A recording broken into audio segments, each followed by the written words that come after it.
I love listening to Jordan Maxwell. Let's have a listen. Join me to enjoy a bit of Jordan Maxwell. He's got so much My knowledge. feeling has been, and it's been developing over the years, but my feeling about our ability to get ourselves out of trouble and educate ourselves, I am totally convinced that if you are supposed to hear, if you are, knocking, it will be open. The scripture says, "Seek and you will find, Ask and you shall receive. and ask and you shall receive." So I have, it's my opinion, but I think that if you are supposed to awaken and to enlighten yourself and to learn certain things that other people aren't, it will be given to you. The Spirit in the universe gives it to you. So he was of a Christian background, Jordan Maxwell. He was brought up Catholic, but then he questioned a lot of his beliefs later in life, and he kind of found out the symbolic meaning behind the Bible teaching. Or put on a bus and you're taken to a military base. And when you get off the bus at the base on the first official day in the military, you tell the officer in charge, I'm supposed, if I'm going to be in the military, I'm supposed to go to Washington, D.C. and work with the Joint Chiefs of Staff. Well, they're going to take you out behind the barn and teach you a lesson. And when they're through with you, you're going to understand you don't tell power where you're going to go and what you're going to do. Power tells you. And so that's the way I have viewed spirituality in the universe and for mankind. Mankind does not decide what it's going to do. It's the spirit in the universe that calls you. You don't call it. So the idea being, and using Christian language, you don't go to God. God comes to you. Meaning you don't decide in your mind that you want to know this and you want to know that and you're going to learn about this or that. I believe it's just the opposite. The spirit The is spirit calling you. the spirit moves across the waters, and the spirit moves us. Yep. That's exactly what I'm saying. So I think if you're supposed to know something, you will. And you'll hear about it. If you're supposed to hear it, you will. And if somebody's listening to me, but they're not supposed to hear what I'm saying, they won't. They won't get it. They won't understand it. There's nothing to them, and they'll go on their way, never realizing that the Spirit didn't want you to hear it. So We're that's why you didn't hear it. we're going But to take For a guy that rejected mainstream religion, he's very spiritual, very wise man. as I have been, and many others, if you're caught up in the idea, some sort of an idea that pops up into your life where you realize the dark, sinister forces at work and the great spiritual truths in the universe that you've never known before, all of a sudden you are spiritually active to wake up and find out what's going on, so to speak. I think it's because you were called by the Spirit. It's not you decided to do that, but somebody wanted you to wake up. Somebody picked you out of a group to wake up. And Hmm. That's what's happened to me. I can tell you that. That's exactly what's happened to me. And I think, Ryan, you'd probably say the same thing, wouldn't you? I would agree. Yes. well, you remember the story in the Bible, in the story of Jesus, when Jesus said to his apostles, this is a metaphor, but it makes the point. Jesus asked the apostle Peter. He said, "People are saying different things about me. Some people say that I'm this, and some people say that I'm that. What do you say about me, Peter? What is your opinion of me?" And Peter says, I see that you are the master teacher, you are the Lord, etc., etc. But then Jesus answered him, Peter, saying, "Flesh and blood has not given you this insight, but my Father in heaven has given you this insight. So the point I'm making is that if you begin to really see something for the first time, it's not because you're so brilliant and so bright. It's because someone is giving it to you.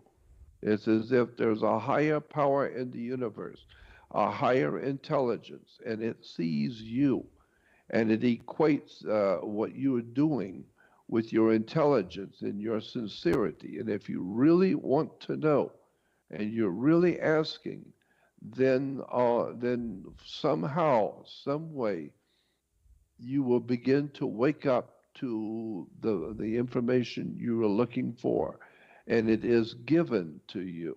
You'll And be so I led to believe the things. Spirit is calling you. You're not calling God. God's calling you.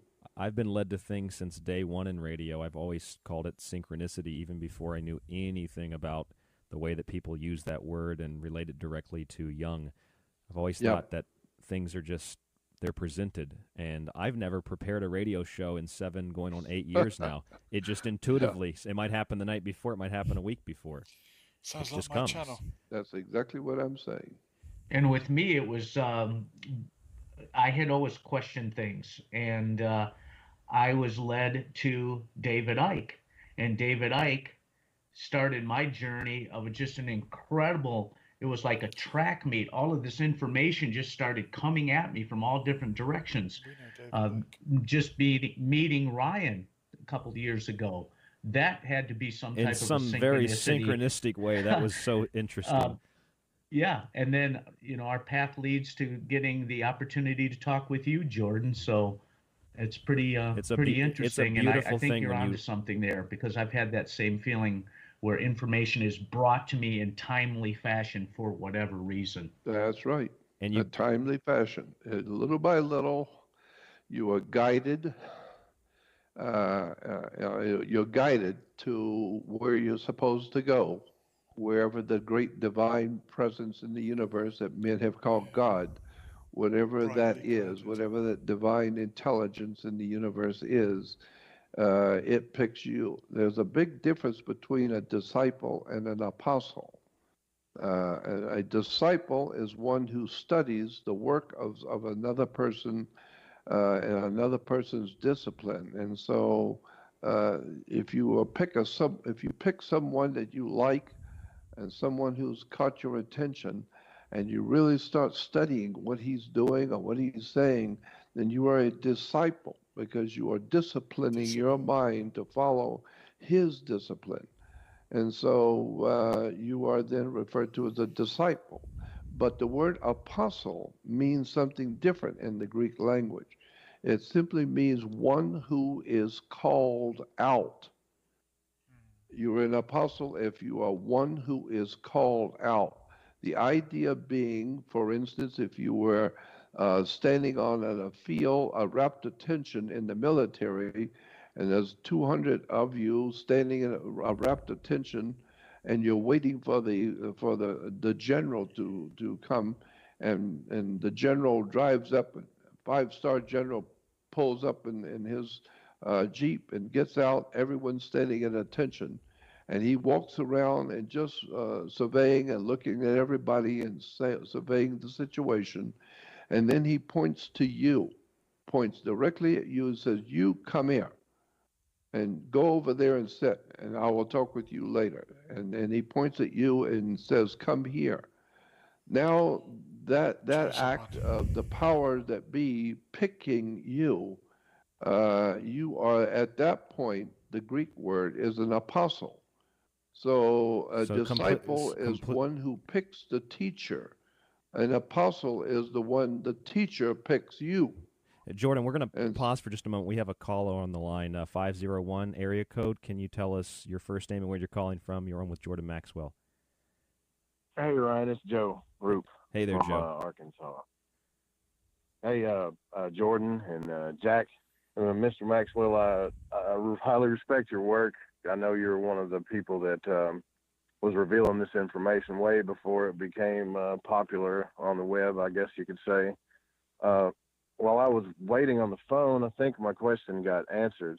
But the intellectual part of learning all this is good and fun, but I think at some point when you start applying symbolism, meditation, prayer, ritual into your life, uh, there's a lot of scrutiny that comes back from the public when you talk about these things. They call you a black magician or a Luciferian or whatever. I've been called, you name it, I've been called it. And yet, these things have empowered my life, and they've empowered my soul and my consciousness and my love.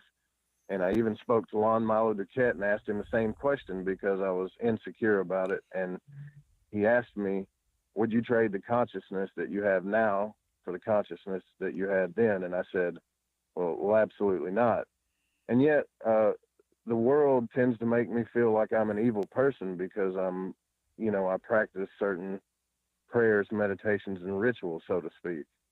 I was just curious on what your opinion is into the world of the occult, or let's just say practicing magicians. Are they evil? Some people do take it too far. They become obsessed with it. It can become a bit of a fitna. In your eyes, or is it pretty much the same thing you were saying before? Well, first of all, I have to tell you that I have heard the same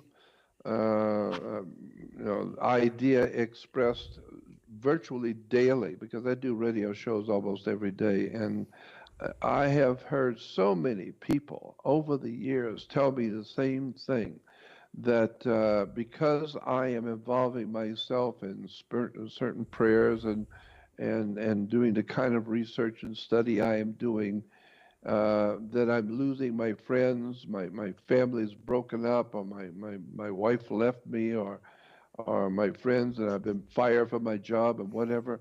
I've heard this over and over and over again. But the very basis for the story in the Bible about Jesus, the New Testament story, is basically a metaphor, and it's called the greatest story ever told, because the story that the New Testament is telling you is the greatest story ever told. And that is this, that there's a war between light and darkness, between good and evil. And the scripture has Jesus saying, which is a metaphor, but there's a scripture that in the Bible where Jesus said, they asked him, some of his followers asked Jesus, why do you talk to us in parables? Why do you use parables to teach us? Why don't you just come out and say what you have to say instead of using mystical symbols and talking in strange mystical ways in parables? And he said, I speak in parables because there are people I don't want to get it. There are so many people in this world, I Like a don't code. want them to know the truth. I don't want them to see what I'm doing. I don't want them to know. I don't want them around me. And so I speak in parables so that it's done in such a way that if the Spirit of the Father, if God the Father, the Spirit in the universe, wants you to understand what I'm saying, you will get it. But if it doesn't want you to understand, you won't get it. And so I speak in parables so that I don't tip you off to the real truth. I speak in parables so if you're supposed to learn and supposed to know, God would let you know. And if you're not supposed to know, you won't. Would you also And say that so it's because these types of things are very powerful? yes. Well, so just keep in mind that if you have been called out, so to speak, that means that you have not chose a teacher. The teacher has chose you, and therefore you have been called out. Well, that happens in life all the time. There may be a lot of guys at work like you, but if you get picked to go up into the company, well, they weren't picked. Why? Well, because the boss decided he wanted you. He didn't want them. He wants them where they are to stay where they are, and he sees something in you of real value, so he appoints you into a higher position. God Well, that's guides the whom way he the wills. Spirit works in the world we live in. If you're supposed to know something, the Spirit will pick you. You don't have to know about it and decide you want to know. You will know. The Spirit will pick you, and you will begin to open up your eyes to see things you never saw before. And the more you open your eyes, the more you will begin to see, and it will totally change you. But you didn't change you, the Spirit changes you. So I'm saying this is for everyone to keep in mind.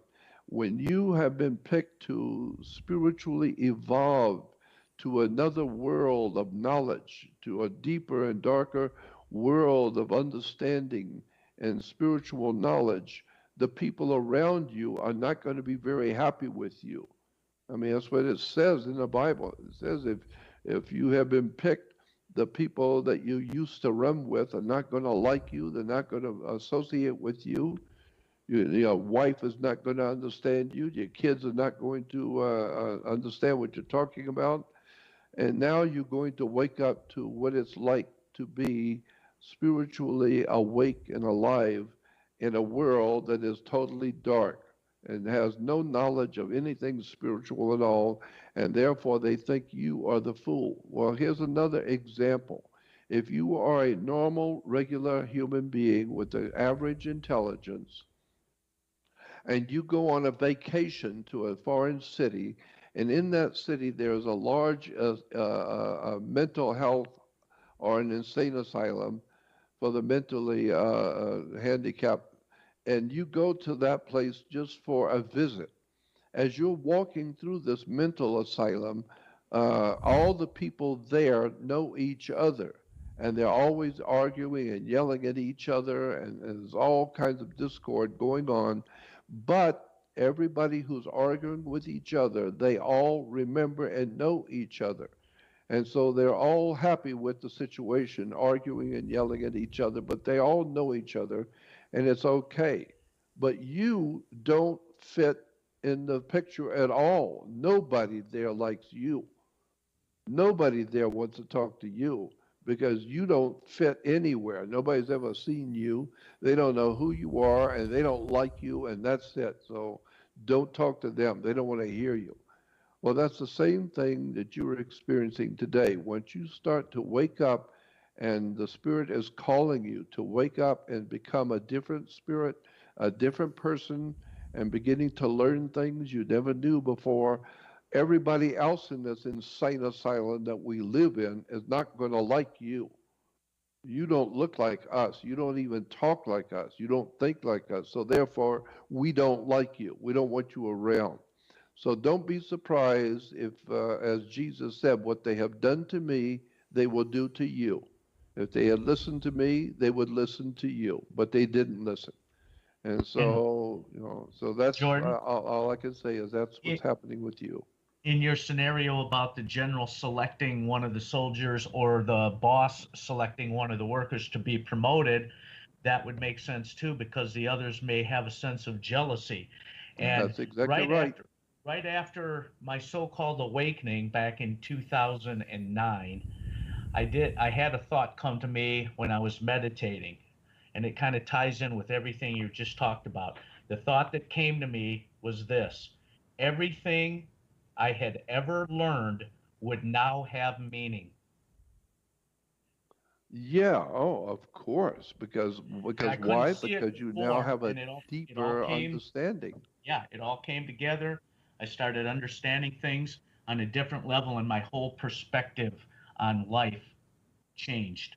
Now, my point being, was that you because you were so brilliant that you come up with that?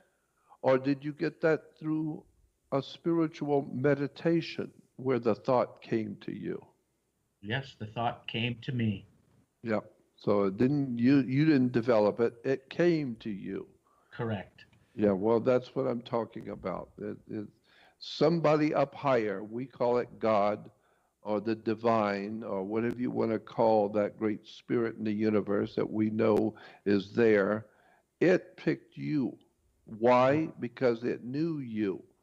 It can see your heart. It can see your mind. It can see your DNA.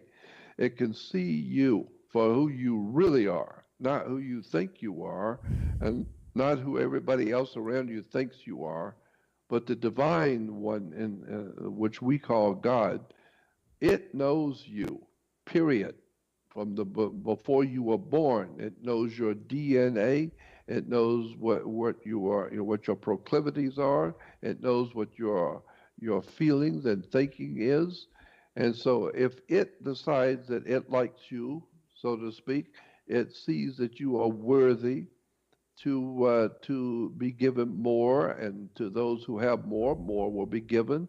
So if it decides that you are eligible for a better life, then it will contact you. You don't contact it because you can't contact it. And that So thought all did of a come to sudden, me because when you just phrased it that way, I rephrased it when I read it back or said it to you.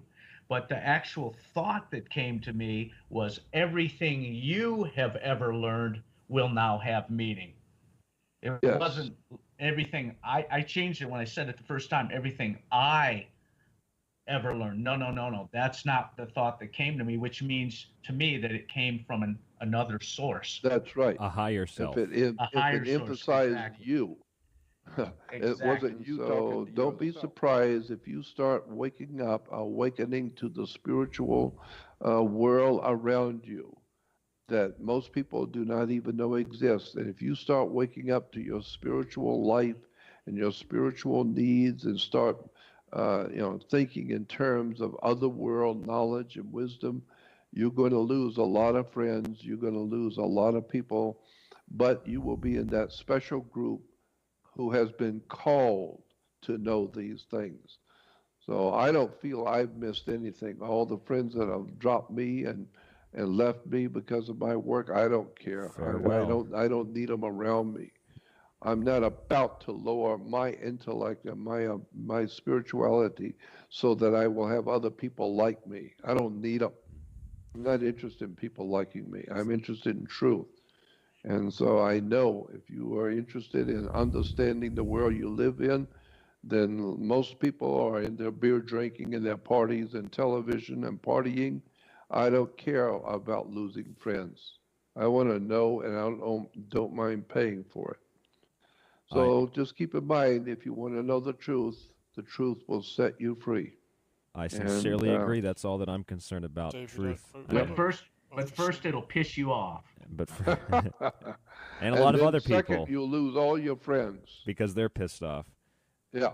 But Well, ultimately, at the end of the day, you will be in that small handful of people like Nikola Tesla and Albert Einstein and Royal Rife and all the other great minds that stood by themselves as guiding lights for the human race.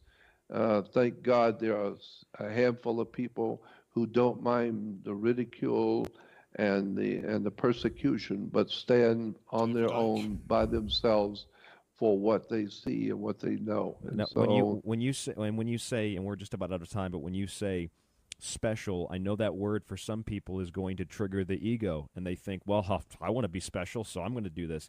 It's just like the spirit guiding you, moving on the water. You can't do this thinking that it's going to elevate you and make you superior to somebody else. I don't believe. no, no, That's not how it no, no. works. And like I said, the spirit picks you. You don't pick it. Absolutely. It's like we live in a death culture. Things are perverted, the perversion of the secret teachings. We lack empowerment. We have any hero stripped away from us. We're pushed down, and the weight of the world, like the world on the back of Atlas, presses on us. And then there's Yep. somebody pressing on the world, making it even more difficult to stand up. If we That's focus, exactly right.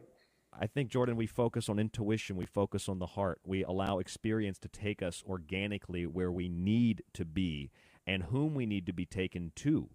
And we do our own research. We connect the dots between seemingly complex, unconnected people, places, and events. Then the world that seems so complex will actually begin to make sense. That was Jordan Maxwell. Thanks for joining me. I think I'll do a few more of these longer videos. There's more to talk about. and there'd be more Jordan Maxwell to come. What a genius he was! Sadly missed. We need him. We need his wisdom in these times that we're going through.